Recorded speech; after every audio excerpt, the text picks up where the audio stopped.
votes since our budget sessions have been 5-0s, and so we've had a lot of strong support, but that's nothing unusual for us to earn their support. Good afternoon, everyone, and thank you for joining us on ABC 7 at 5. I'm Estela Casas. That was University Medical Center CEO Jim Valenti last month.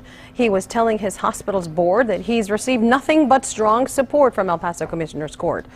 Well, things have changed. In addition to the reported $81 million debt dispute with the Children's Hospital, ABC 7 uncovered Valenti received a $120,000 bonus after UMC laid off dozens of employees. We also broke the news about Valenti's deferred compensation.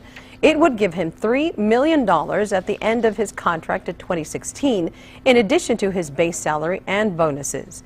A special UMC board meeting to discuss these issues got underway at about 4 o'clock. That's where we find ABC 7's Darren Hunt, and who has been at the very latest on this story, developing now. Darren.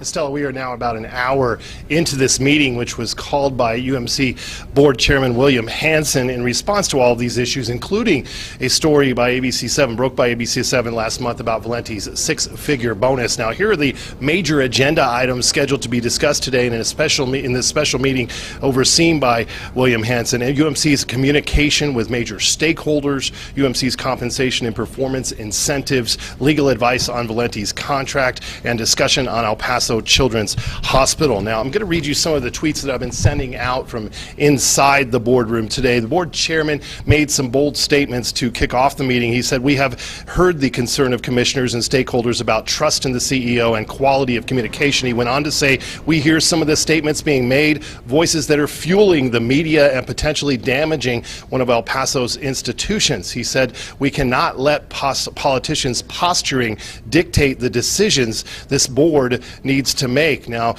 he was also said that we are here to run a hospital, not to run for political office. Please let us do our job. In a very interesting situation immediately after that, board member Tracy Yellen said that is not the feelings of all of the board, that he is not speaking for the entire board, to which Mr. Hanson replied back awkwardly, "Thank you for your support, Tracy," he said. Now, we have heard from several people that have said to Mr. Valenti, including ankle biter Sal Gomez, who told him to give back that money, the $120,000 bonus. He's also getting a considerable amount of support from hospital personnel. Pedro Serrato said at the meeting today, "We have made so many improvements in the last 10 years at the hospital. I wonder what is going to happen if Mr. Valenti is not here." Now, members of Commissioner's Court complained about a lack of communication with Valenti and the hospital board. Earlier this week, I asked County Judge Veronica Escobar when things started to erode between commissioners, the board,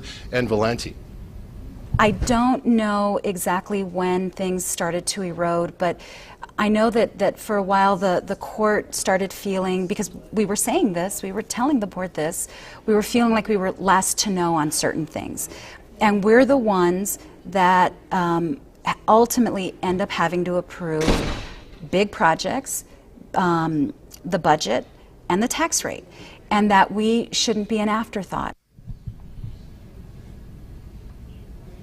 Now, Escobar, who is currently at the podium making a comment here, has promised to call for the resignation of the board chairman and possibly other members of the board if today's meeting does not satisfy her concerns. Again, the meeting has been going on for about a half hour. We are still in the public comment form of that. Coming up at 6, you'll hear from Commissioner Vince Pettis, who feels the board has the power to revamp some of Valenti's performance measures despite the contract that was signed here a decade ago. Estella. Okay, we'll check in again with you at 6 o'clock. Thank you very much, Darren, for the latest.